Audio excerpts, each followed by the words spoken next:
নমস্কার বন্ধুরা, আমি আজকে ফেসবুকে একটা কবিতা খুঁজে পেলাম, খুব মজাদার একটা কবিতা। তো ভাবলাম আমার চ্যানেলের থ্রু তোমাদের সাথে শেয়ার করি। আশা করি তোমাদেরও খুব ভালো লাগবে। আজকের আমাদের লাইফের সাথে জড়িত একটা মজাদার কবিতা, খুব সুন্দর, আমার খুবই ভালো লাগলো। আশা করি তোমাদেরও ভালো লাগবে। তো কবিতাটা আমি পড়ছি, তোমরা শোনো।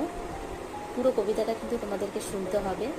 আর কবিতাটা যদি তোমাদের ভালো লাগে প্লিজ লাইক করো, সাবস্ক্রাইব করবো আমার চ্যানেলটাকে, অ্যান্ড তোমার বন্ধুদের সাথে, তোমাদের যে বন্ধুরা আছে বা যারা আছেন তাদের সাথে প্লিজ আমার চ্যানেলটাকে শেয়ার করো।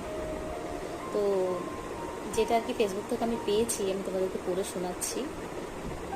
একটা মানে আমাদের এজ নিয়ে, বয়স নিয়ে, যে আমাদের সমাজে আশেপাশে কথা হয়, বাবা এত বয়স হয়ে গেছে, দেখো কি করছে কি না করছে, এইসব যে কথোপকথনগুলো হয়, তার জন্য আমরা এক কোনায়, মানে কেউ কেউ আমরা এক কোণঠাসা হয়ে যাই, আবার কেউ কেউ জীবনকে খুবই ভালোভাবে